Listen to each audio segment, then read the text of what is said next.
শুধু ঘোষ আর অবিচারে, মদ জুয়া দুর্নীতি ব্যবিচারে, নারী ধর্ষণ মানুষ খুনে জ্বলছে বাংলার জমিন।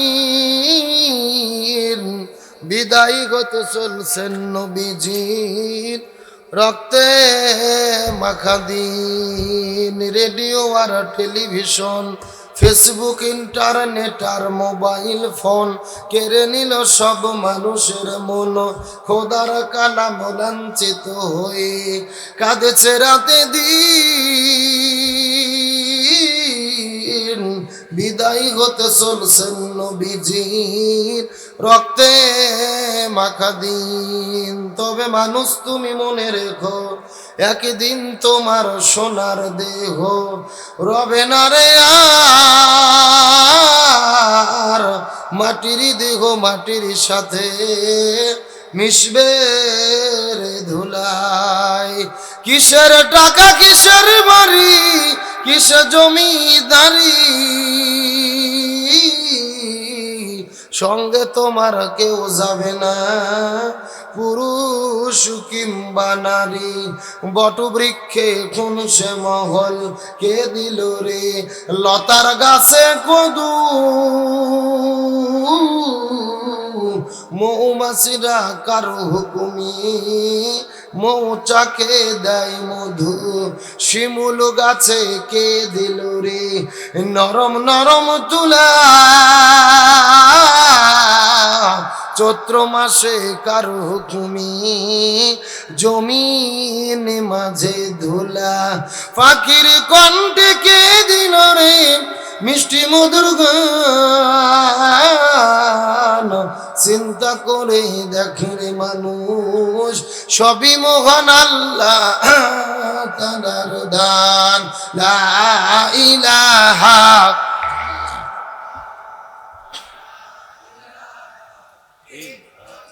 জোরে লা ইলাহা।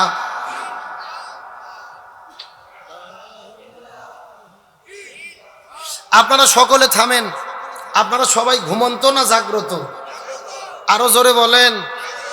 আমাদের এলাকাতে দুইটা মহিলা মানুষ ঝগড়া করলে আর চাইতে সাউন্ড বেশি হয়। কথা কি বুঝতে পেরেছেন? তো আপনাদের শক্তি কি মহিলা মানুষের চেয়েও কমে গেছে, নাকি শীতের কারণে শীতকে লাগছেন? সবাই চিৎকার করে বলেন তো দেখি, জিকির করলে লাভ না ক্ষতি, কম না বেশি? কেমন লাভ জানাবে মোহাম্মদ রসুল্লাহ? সকলে পড়ি সাল্লাল্লাহু। রসুল বলেছেন বুখারী শরীফের হাদিসের ভেতরে, কোনো ব্যক্তি যদি কোরআন শোনার জন্য কোনো মাহফিলে বসে যায় এবং কোরআনের আলোচনা চলতে চলতে সুবহান আল্লাহ, আলহামদুলিল্লাহ, আল্লাহু আকবার এই তাসবিহগুলো পড়তে থাকে, আল্লাহ তাআলা সমস্ত ব্যক্তিদের আমলে নামায় আসমান থেকে জমিন পর্যন্ত যতটুকু ফাঁকা জায়গা আছে পুরো জায়গাকে সওয়াবে ভরপুর করে তাদের আমল নামার ভেতরে লিখে দেয়। আর একটু জোরে বলেন। তাহলে বলেন তো দেখি, সওয়াব কম না বেশি? তাহলে জিকির আস্তে করব না জোরে করব? সুতরাং সবার কণ্ঠকে ছেড়ে দিয়ে আকাশ বাতাস পদধ্বনিত করে একসঙ্গে আল্লাহর জিকির করব ইনশাআল্লাহ। এবং আপনাদের মাঝে মধ্যে যার সামনে যতটুকু ফাঁকা জায়গা আছে আমি অনুরোধ করে বলবো, রসুল বলেছেন বুখারী শরীফের হাদিসের ভেতরে তিনটি জায়গাতে ফাঁকা জায়গা রাখা যাবে না। জোরে বলেন, কয়টি জায়গা? আরো জোরে। জোর হলো না? তার মধ্যে প্রথম নম্বর জায়গা হলো স্বামী স্ত্রী যখন বিছানাতে শুবেন। স্বামী স্ত্রী বিছানাতে শুইতে গেলে স্বামী স্ত্রীর মাঝখানে ফাঁকা জায়গা রাখা যাবে।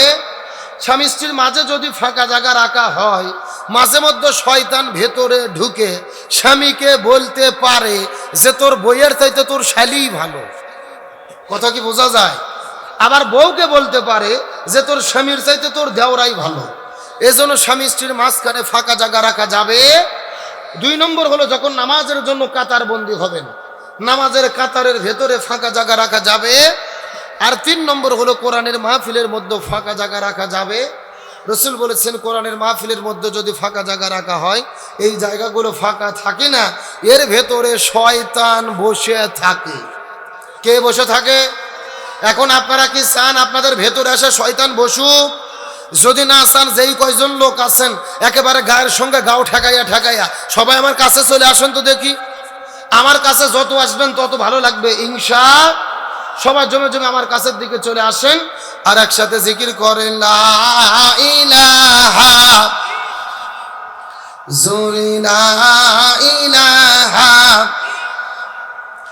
সুবহানাল্লাহ ওয়ালহামদুলিল্লাহ লা ইলাহা জোরে লা ইলাহা ইল্লাল্লাহ জোরে লা ইলাহা ও লা ইলাহা সাদ সূরজার গ্রহ তারা আল্লাহ নামের পাগল পারা সাদ সূরজার গ্রহ তারা আল্লাহ নামের পাগল পারা আমার আল্লাহ নামের এতই দয়া আল্লাহ নামের এতই মায়া লুকিয়ে রেখেছেন হে আল্লাহ লা ইলাহা জোরে লা ইলাহা লা ইলাহা ইল্লাল্লাহ মুহাম্মাদুর রাসূলুল্লাহ। জন্ম আমার নবীর যুগে হলে কেমন হতো, জন্ম আমার নবীর যুগে হলে কেমন হতো, দুনয়নে রাসূল পাক দেখিলে কেমন হতো, জন্ম আমার নবীর যুগে হলে কেমন। বললে কি কষ্ট হবে? রসুলের জামানায় যদি আমাদের জন্ম হতো ভালো হতো না খারাপ হতো? আমরা যদি রসুলের উম্মত হতে পারতাম ভালো হতো না খারাপ হতো? ওই রসুলের মহব্বত আমাদের কলিজার ভেতরে আছে না নাই? রসুলের মহব্বত কলিজার মধ্যে নেই, একজনও জবান বন্ধ রাখবেন না। রসুলের ভালোবাসায় সকলে মিলে চিৎকার করে বলেন, জন্ম আমার নবীর যুগে হলে কেমন হতো, জন্ম আমার নবীর যুগে। মাশাআল্লাহ, চিৎকার করে সবাই, জন্ম আমার নবীর যুগে দুনয়নে রাসূল পাক দেখিলে কেমন হতো, জন্ম আমার নবীর যুগে হতো, জন্ম আমার নবীর যুগে। আসতো ভেসে হযরতে বিলালের মধুর আযান, যে আযানে ছিল এমন প্রেম মুগ্ধ রহমান। আসতো ভেসে হযরতে বিলালের মধুর আযান, যে আযানে ছিল এমন প্রেম মুগ্ধ রহমান। দয়াল নবীর পিছে নামাজ পড়লে কেমন হতো, জন্ম আমার নবীর যুগে। মাশাআল্লাহ, পেছনে সাউন্ড নাই সবাই, জন্ম আমার নবীর যুগে দুনয়নে রাসূল পাক দেখিলে কেমন হতো, জন্ম আমার নবীর যুগে। দিনই কত আলোচনাই থাকতাম আমি মধম, সামনে রাসূল পাক তো পাশে সাহাবাগণ। দিনই কত আলোচনাই থাকতাম আমি অধম সামনে রসুল পাক তো পাশে সাহাবাগণ আবু বকর উমর ওসমান আলী সঙ্গী কেমন হতো জন্ম আমার নবীর যুগে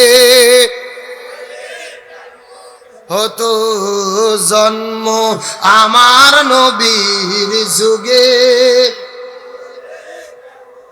দুনয়ন রসুল পাক দেখিলে কেমন গত জন্ম আমার নবীর যুগে হতো জন্ম আমার নবীর যুগে হতো জন্ম আমার নবীর যুগে